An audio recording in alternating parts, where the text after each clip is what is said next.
Olá pessoal, como é que vocês estão? Bem, eu espero que vocês estejam bem. Eu estou com muitas saudades de vocês, do contato físico, da interação aluno-professor. No entanto, sabemos que os conteúdos não podem parar. E hoje eu preparei uma aula para vocês sobre as rebeliões na América Ibérica. Ou seja, são aquelas rebeliões que vocês fizeram a atividade na semana passada e me enviaram com o prazo até hoje. Lembra que eu falei para vocês logo na nossa primeira aula de história do 8º ano que quem não entendesse o iluminismo teria dificuldade em compreender os demais assuntos? Por que eu falei isso? Porque todas as rebeliões que vão acontecer agora vão ser inspiradas em alguns aspectos do movimento iluminista. A gente já viu a independência dos Estados Unidos e a gente viu também a Revolução Francesa. E na aula de hoje a gente vai ver rebeliões acontecidas aqui no Brasil que tiveram inspirações nos ideais iluministas. Antes de falar sobre as rebeliões acontecidas no Brasil, eu vou falar um pouco sobre a independência do Haiti. Vocês vão encontrar esse conteúdo na página 46 do livro didático. O Haiti era uma colônia francesa, ou seja, tudo que comercializava apenas com a França. Da mesma maneira que acontecia com o Brasil, Portugal, esse pacto colonial.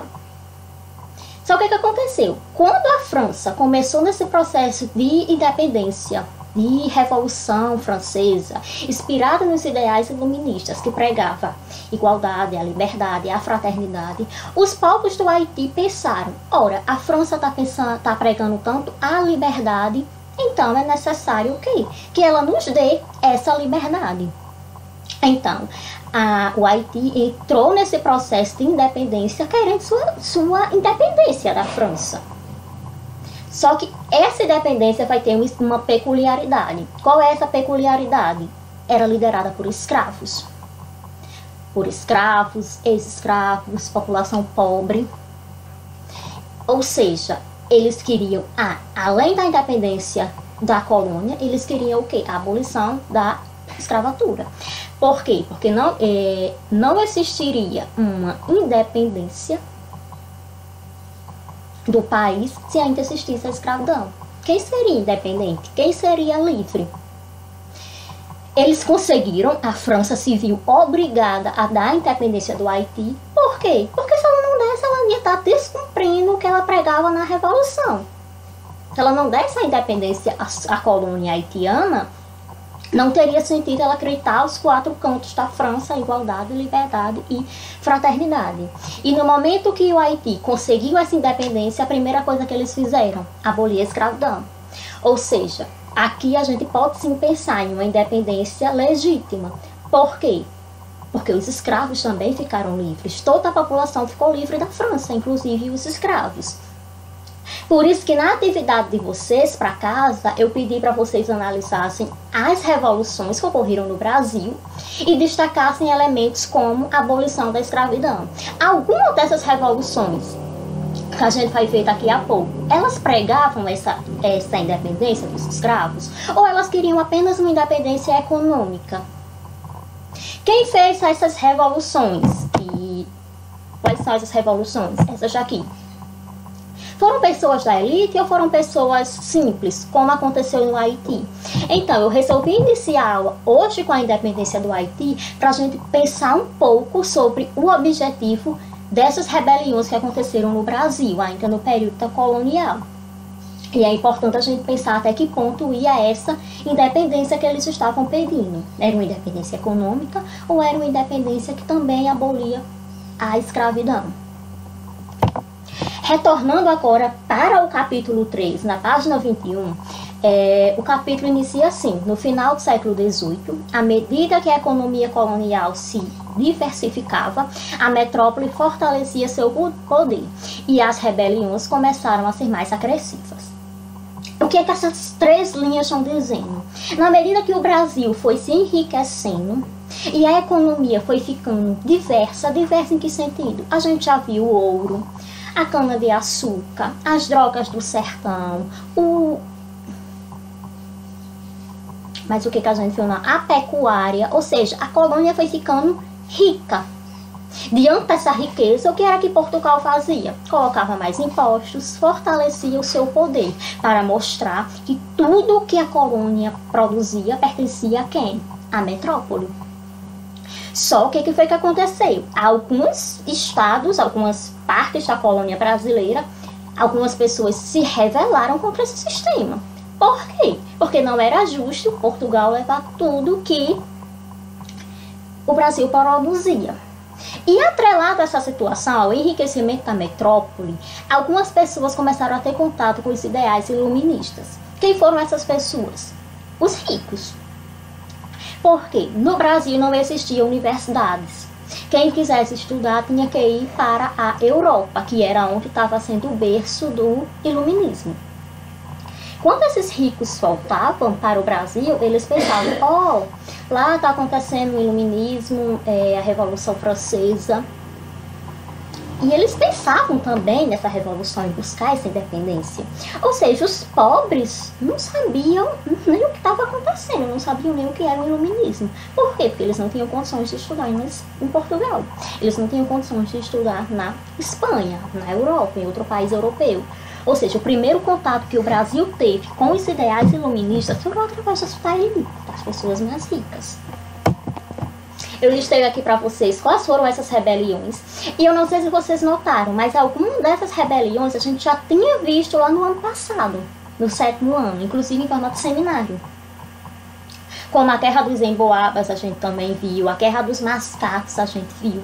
Então, não é um assunto novo para vocês. Nos slides a seguir eu vou falar individualmente de cada uma dessas rebeliões, destacando principalmente o aspecto da abolição dos escravos. Alguma dessas rebeliões se preocupou nos escravos, na minoria? Então, começando com a revolta dos Beckmans. A revolta dos Beckmans aconteceu no Maranhão, e lá a principal economia era as drogas do sertão. A gente já viu que era drogas do sertão, que tinha principalmente na Amazônia, né? Eram aquelas especiarias. Então, o que aconteceu? Os colonos, quem são os colonos? São as pessoas que moravam no Maranhão, os ricos principalmente, que moravam no Maranhão. Eles estavam precisando de mão de obra para trabalhar na extração dessas drogas do sertão. E que eles estavam também sem dinheiro para comprar novos escravos africanos. Então, que mão de obra eles enxergaram? Os indígenas. Se a gente não pode comprar africano, pode escravizar os povos indígenas. Só que nesse momento, os jesuítas, a gente já viu também quem eram os jesuítas. Quem eram os jesuítas? Eram expedições religiosas que vieram com o objetivo de colonizar, de catequizar esses indígenas. Colocar o catolicismo, tirar a antiga religião indígena e colocar o catolicismo neles. Os jesuítas pensaram assim, não, a gente não vai deixar vocês escravizarem os nossos índios. Logo agora que eles já sabem ler, eles já sabem escrever, eles já são católicos, vocês vão pegar esses povos e escravizar. Então virou esse atrito. E aí, o que a gente faz? Portugal tenta se envolver nesse conflito. O que é que ele faz? Ele cria a Companhia de Comércio do Maranhão. Era tipo uma instituição com o objetivo de incentivar o comércio lá no Maranhão. Mas não deu muito certo. E a questão da abolição da escravidão nessa rebelião não foi necessário. Eles não estavam preocupados, muito pelo contrário, né? Os colonos queriam os indígenas para escravizar. Eles não estavam interessados em abolir a escravidão, não. Então, basicamente foi isso. A revolta dos Beckmans foi uma revolta entre colonos e jesuítas em busca de os jesuítas queriam que não deixassem mais esses indígenas ser escravos. E os colonos queriam escravizar os indígenas. A Guerra dos Emboabas a gente já viu no ano passado em forma de seminário. Ocorreu em Minas Gerais. Em Minas Gerais era o quê? O berço do ouro. A principal economia era o ouro. Aí a gente viu também que os paulistas, principalmente os bandeirantes, migraram para Minas Gerais procurar esse ouro. Os paulistas ficaram conhecidos como os emboabas. Eles encontraram o ouro, só que os mineiros, população que mora em Minas Gerais, disseram: não, você achou o ouro, mas o ouro está em Minas Gerais, então o ouro é nosso. Então a guerra dos emboabas foi esse atrito entre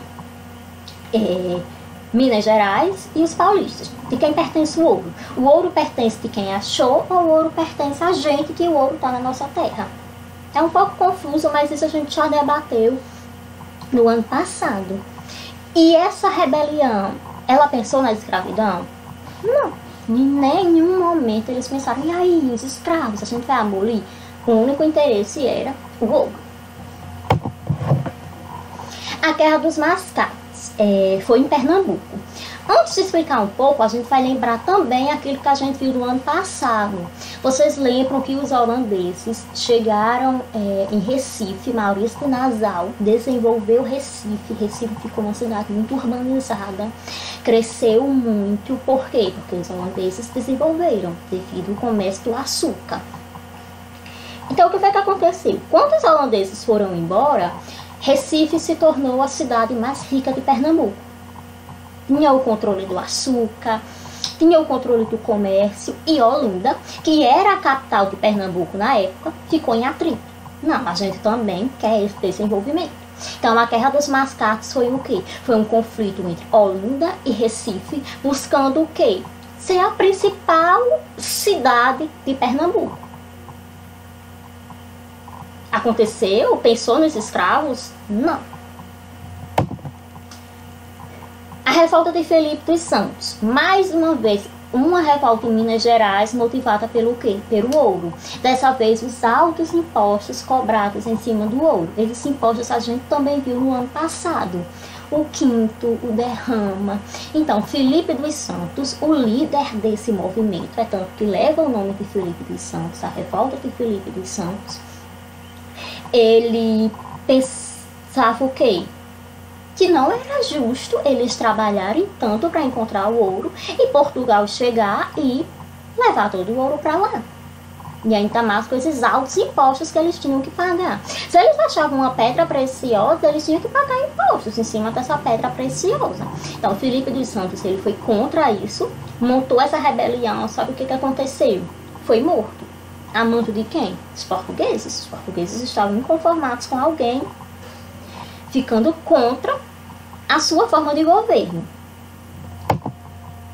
Outra rebelião também em Minas Gerais, que é a Inconfidência Mineira ou Conjuração Mineira. É a mais conhecida revolta do período colonial, que é a de Tiradentes, inclusive. Mas isso não significa que ela seja mais importante. Então, assim, muitas vezes o fato dela ser a mais conhecida, a gente acaba anulando as demais. Não, todas tiveram um sentido, um significado. E a Inconfidência Mineira, sem dúvida, é a que mais se inspira ou nos ideais iluministas. É tanto que eles elaboraram uma bandeira para Minas Gerais, que ainda é a bandeira usada hoje, atualmente no estado de Minas Gerais, se usa essa bandeira. E no letreiro diz: liberdade ainda que tardia. O que eles queriam dizer? Embora a gente já pertence a Portugal há muito tempo, a gente quer essa liberdade. Nunca é tarde para a gente ter essa liberdade. E essa frase, liberdade ainda que tardia, é inspirada dos ideais iluministas. Como eu já falei, foi uma revolta que aconteceu em Minas Gerais. O objetivo, instaurar uma república em Minas Gerais. Criar também uma universidade em Vila Rica. Por quê? Porque nessa época não tinha universidade. Como eu já falei antes, quem quisesse estudar tinha que ir para a Europa. Queria também se tornar o serviço militar obrigatório e apoiar a industrialização. Aí entra a pauta. E onde estão os africanos? Os africanos escravizados? Não entrava na pauta. Conforme eu coloquei, poucos deles eram favoráveis ao fim da escravidão, pois a maioria possuía terras e escravos. Então, se eu vou lhe pedir a abolição dos escravos e eu tenho escravo, fica uma coisa sem nexo. Então, eles estavam mais preocupados em desenvolver Minas Gerais e essa independência, Minas Gerais se tornar um país independente, do que nos escravos. E quem foi o principal líder dessa revolução? Tiradentes. Eu coloquei agora uma imagem de Tiradentes, que é considerado o principal líder da revolução. Se a gente for olhar a fisionomia dele, lembra um pouco a figura de Jesus Cristo. Cabelos grandes, barba. Por quê? Porque não existia fotografia na época. Então, quiseram deixar ele como bonzinho, então vamos se assemelhar com Jesus Cristo. O fim de Tiradentes, todo mundo sabe, né? Ele foi morto em praça pública, esquartejado. Suas partes foram expostas no centro da cidade, com o objetivo de intimidar a população. E ele foi o único que teve essa morte, porque era o mais pobre, era dentista. Isso todo mundo já está cansado de ouvir. Mas a gente pergunta, isso faz dele um herói? Ele é considerado por muitos um herói, é tanto que dia 21 de abril é um feriado nacional, dia de Tiradentes. Essa reflexão a gente vai já fazer no próximo slide, mas esse slide mostra uma imagem de Tiradentes esquartejado e mais uma vez a gente encontra essa semelhança com Jesus, um homem barbado, encostado nessa madeira que lembra um pouco a cruz, inclusive um crucifixo do lado. Essa estátua é em Minas Gerais, uma estátua de Tiradentes. O que aconteceu? Quando passou esse período que o Brasil se tornou uma república, o que precisava? Um herói para o Brasil. A gente precisa de um herói que represente essa luta da independência, essa luta de tirar o Brasil das mãos de Portugal. Eles disseram o quê? A gente não coloca Tiradentes como herói.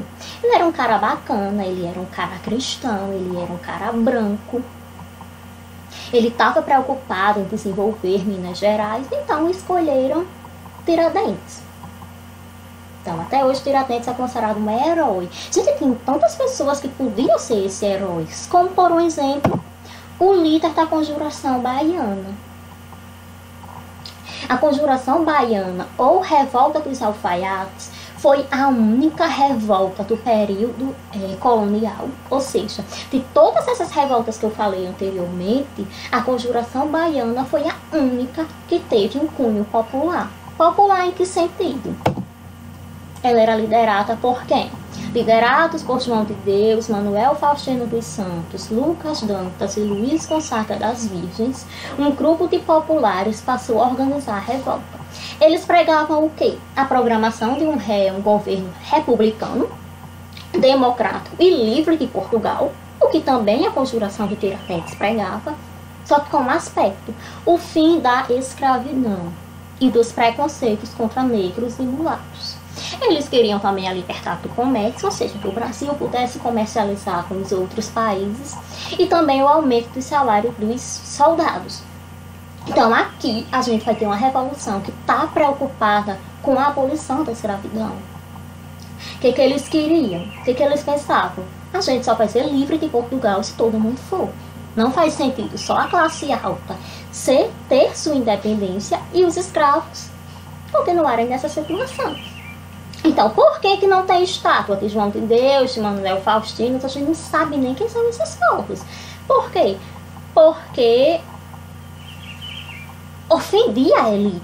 Você pediu o fim da escravidão, você estava ofendendo a elite. Os grandes fazendeiros não gostaram disso, mas os grandes fazendeiros gostaram de quem? De Tiradentes. Porque Tiradentes, eles em nenhum momento, ele falava, vamos tirar os escravos.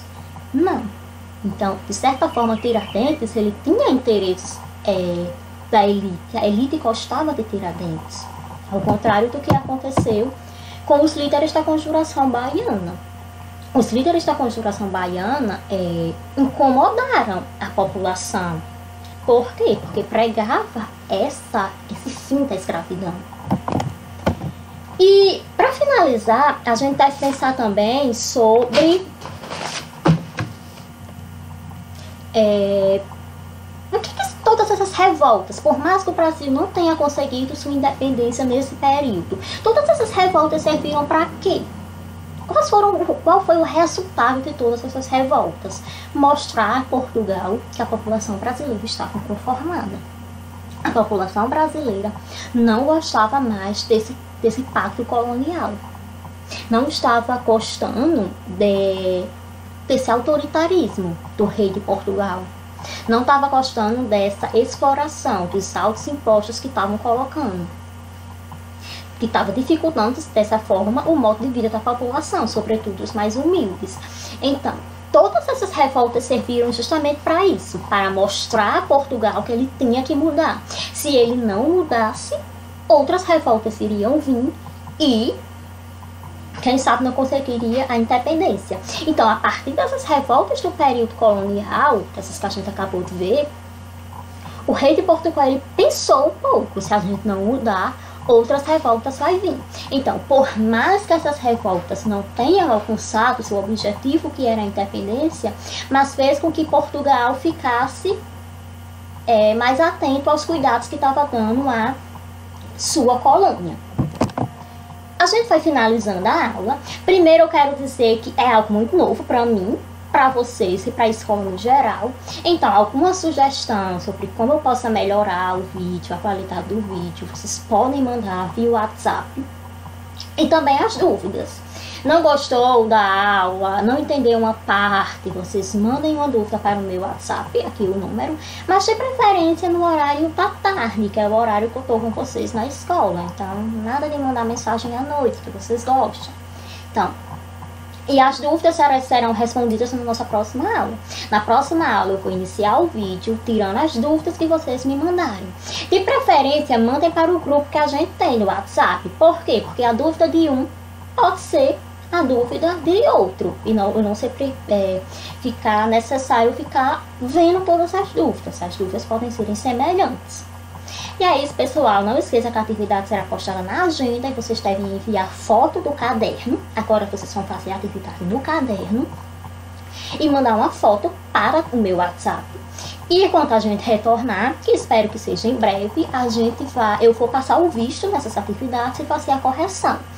Então é necessário o quê? Uma letra legível. Vocês mandem uma foto legível com a letra legível para que eu possa ler e colocar o xizinho em quem fez e em quem não fez. Tchau, pessoal. Até